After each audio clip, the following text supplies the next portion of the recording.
let's talk about the Bassmasters Classic and how I actually made it to the Bassmasters Classic this year. That's right, you heard it first.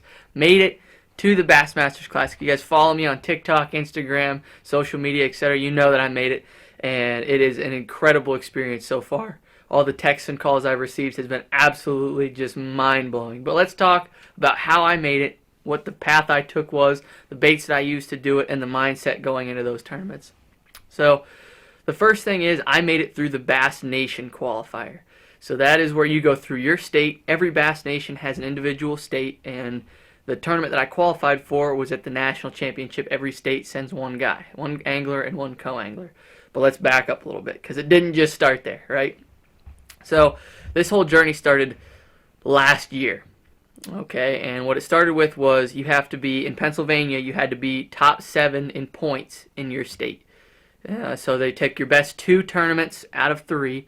I only fished 2 tournaments because I thought that would be good enough. I had like a 2nd and a 7th or an 8th, and I was like, out of like, it's typically like 60 guys. I was like, oh, that'll be fine, because let's face it, I honestly wasn't even thinking about the future. I was honestly like half-assing it. To be perfectly blunt, I fished the tournaments with all my heart and my soul, but as far as like the journey, I didn't think about what it could potentially become. So I fished the first 2 tournaments, and then I had another tournament line up with the 3rd one, and I was like, whatever, not even worried about it. And I was like, I'll be fine, right? Everybody was like, are you sure? I was like, we'll be fine. I was sitting like 5th in the points at the time. I ended up getting bumped down to 7th. I was the last guy to make it in, okay? And so once you're top 7 in your state, at least for Pennsylvania, they sent us to the regional championships, which was this year, actually.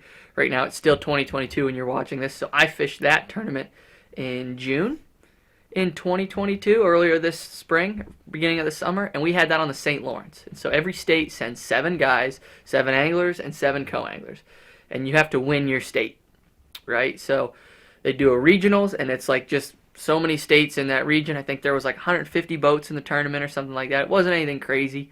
I fished way bigger tournaments. For you guys that watch the channel, you know I do that. And but you have to beat everybody else in your state. And so I'm thinking, I only got to beat 7 guys. Again, I'm still like, whatever, because this is the first year I fished the Bass Nation Trail, and I was like, still wasn't even considering the long-term goal or what the long-term goal could be going through the Bass Nation circuit. So I fished at the St. Lawrence, and it's a bed fishing tournament, straight bed fishing tournament, and I ended up making an hour-and-a-half run one way. So 3 hours of my 7-hour fishing day were spent driving, because I had bed fish down near Clayton, ran down there, ended up taking 3rd in the tournament and beating out all the Penn State guys narrowly. It came down to the last day where I was like, I'm going to have to win just to beat the Penn State or the Pennsylvania guys. I ended up winning, okay? Or winning the state. So then, after I win the state, I start to realize everything that's starting to come about, right? So you win the state, the Pennsylvania Bass Nation sends me a check for like $2,500. They're sending me all this information about going to the Bass Nation National Championship. And at that point, I went, oh my gosh, this might be like a big deal, right? And then I start looking at all the statistics of like what I could do, and I'm like, oh my gosh, they send the top 3 guys to the Classic. I was like, for a guy that wins the first place, wins Elite Series berth, Classic, everything. And I'm like, oh my gosh, this is a legitimate deal. And I only got to beat, there's like 58 guys in it, because they send top guy from every state, and then they have some full overseas peoples coming in. Like, it's an international deal now. They have a whole bunch of international anglers. And so it started to set in that I was like, oh my gosh, I have a chance to do this. And I had already qualified for the MLF Invitationals at this point, right? So I'm like, what do I have to lose? Worst case scenario, I go fish the Invitationals anyway. So right before the National Championship, I actually had a Toyota Series Championship on Guntersville, and the National Championship was on Pickwick. So if anybody's familiar with the Tennessee River chain, that's just a couple lakes away. It was only like 2-hour drive, hour and 45-minute drive. I was like, and it's literally like the last day of the Toyota Series Championship is the first day of practice. So I'm like, okay, sweet. It'll be a nice tune-up event. Get ready for Pickwick. And so I'm going into it and fish the Toyota Series Championship. I do pretty good. I end up like 56 out of like 200 anglers or something like that. And that's like the best in the country. So I was like, okay, not bad. I was kind of disappointed, but just one big bite away every day, and whatever. I was doing good. And then I go into the National Championship, and this is how crazy the National Championship is. So you have 2 days of practice, that are unofficial practice, right? And I sleep in my truck for practice. I usually hop ramps and just crash at ramps, right? I'm a little old redneck guy sleeping in the back of my truck, doing what I got to do. I have a generator for my boat, everything like that. And then they have an official day of practice. Well, you have a day off, and then you have an official day of practice. And for the official practice, what you do is during your day off, you go drop your boat in a boatyard. Okay, at the official ramp they're going to use for the tournament. They come, they give you a number. They had put number 19 on my trailer and number 19 on my boat.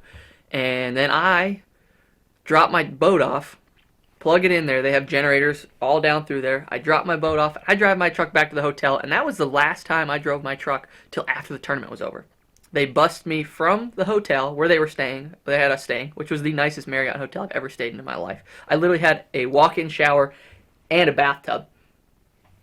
I had a balcony that overlooked the Tennessee River, like the dam, with a Wilson Pickwick dam, which was insane. Nicest hotel ever. But they would bus us from there to the boats. And so this is all new to me, and the whole experience of dropping my baby off, you know, if anybody knows me, my boat's name is Hella, and she is my baby. And dropping her off was like, I really didn't want to do it because then I have to trust somebody else to move it around, right? So anyway, they would shuttle us from the hotel in the morning to takeoff, where your official day of practice is basically a dry run of the tournament. They have a whole bunch of Toyota Tundras that they would hook us up in order. They would back us in. They gave us lunch, food, everything, you know, drinks, etc. They would back us in. They did it exactly like the tournament would go. We took off in order number and everything. You had a check-in time that you couldn't be late for, the whole nine. And that's what they did for the whole tournament. Like, I didn't drive my truck. I didn't have to worry about lunch or dinner because they had everything for me. It was absolutely insane. But Pickwick was fishing extremely tough. Water was low. Water was actually warmer. I had pre-practiced it a month prior, and the water was actually warmer than when I was there a month prior, which is not good in the fall, if anybody knows that. There was a lot of bait, so the fish really weren't having to chase anything because the food was everywhere for them. They were getting a ton of pressure. And so I ended up relying on a 6 cents provoke jerkbait. Right, if you guys can see that. And it's because when I started getting into this, one of the quotes that stuck with me was John Murray. He was a former Bassmaster Elite Series guy who said, when you can't get him to eat anything, that's when you throw a jerkbait. Because of the darting action, it just triggers them, especially when there's bait fish around everywhere, right? So the year prior, I had fished a Toyota Series Championship on Pickwick, and I had found a stretch down lake that I really, really liked, that I caught a bunch of fish on. And it was like a mile-long stretch, legit, just a mile-long stretch. And I had fished in practice and found a couple areas that had some fish, but nothing as good as this area that I had found last year. I checked it. The day I checked, it was actually blowing with a ton of wind, and I actually threw a Z-Man sling blade for like 12 minutes. Caught 2, missed 2, and was like, all right, there's a bunch of fish here. I don't have to touch it again, right?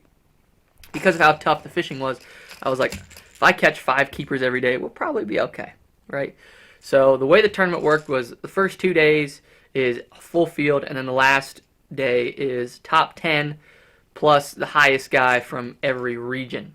So if, say, there was nobody from the Northeast region in the top 10, they would go down until they found the highest guy in the Northeast region and then put him in. It would like maybe like 13 anglers fishing the final day, because they also take the co-angler champion, which they crown on day 2, and they give him a boat to use on the final day so he can win the whole damn thing if he wants to, which I don't really like, but you know, that's pretty cool if you're a co-angler, because you can win the co-angler side and the whole tournament, which is nuts.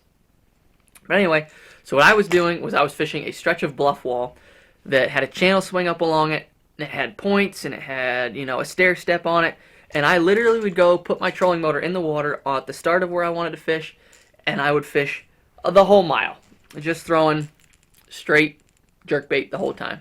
I wanted a brighter color. I had a brighter color during the first day because the water was a little dingy, and then I switched to a little bit more translucent color.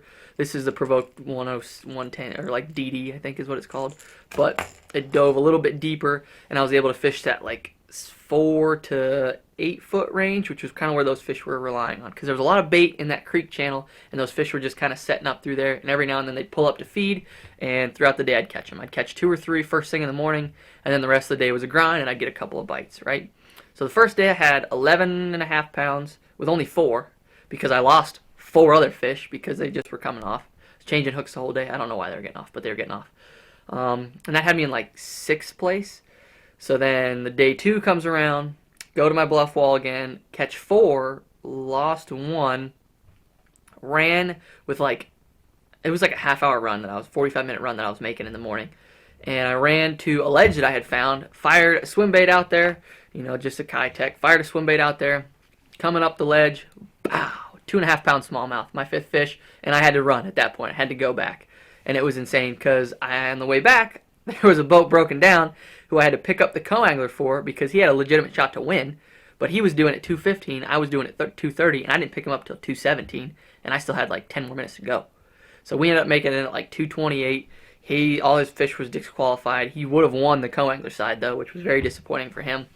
But overall, it was really, really cool. And then that final day, ran back down to my bluff wall, and I was in 4th going into the final day. And top 3 make the classic. And one of my best friends at the tournament was in 3rd place. And I was like, okay, this is going to kind of suck because the guy in 1st place has a little bit of a lead. You know, I'd hate to knock my buddy Tim out, but I was like, if I have to do it, you know, I got to do it. So I run down on my bluff wall, and by 9:30 I have a limit. And I'm like, what is happening, right? I'm like, how did I get a limit by 9:30? So I'm like rocking out. But the wind was blowing the opposite way of the current. So I went back out to my ledge because I was like, I need some big fish, and I'm not getting big fish here. So I ran out to my ledge at like 10:30. Wind's blowing the wrong way, fish aren't set up right, whatever. I'll go to this stretch of grass I have, throwing a Z-Man jackhammer around. Lost a 3-pounder, which in the end didn't hurt me whatsoever. But it was disappointing at the time. But anyway, ended up in 3rd. The guy that was in 3rd only caught 1 fish the last day, so I ended up like flying into 3rd and made the Bassmasters Classic. And the last literal spot that you could possibly get it in. But either way, guy who comes in last place gets 10 grand, and it is an opportunity to absolutely change my life forever. So that's what the game plan is going to be going forward. I also made all 9 opens for free. So the Bassmaster Opens I will be fishing next year for free. I'll be fishing a couple of the MLF Invitationals, one in February and one in late July, I think. And then I'm going to be fishing the Classic too, which is going to be absolutely insane. It still hasn't fully hit me yet because it probably won't until I get there. But I just want to keep all you guys informed on how I made it and how you can make it. So don't underrate the Bass Nation series, especially with what they did the Opens now where you got to fish all 9.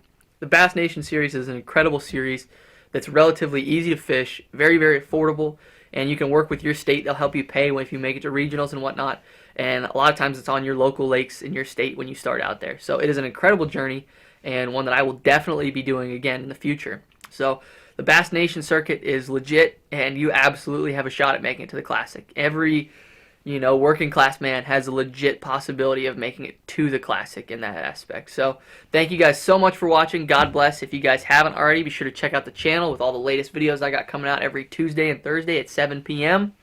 But other than that, all I can say is thanks for following along, guys, and I will see you at the Bassmasters Classic.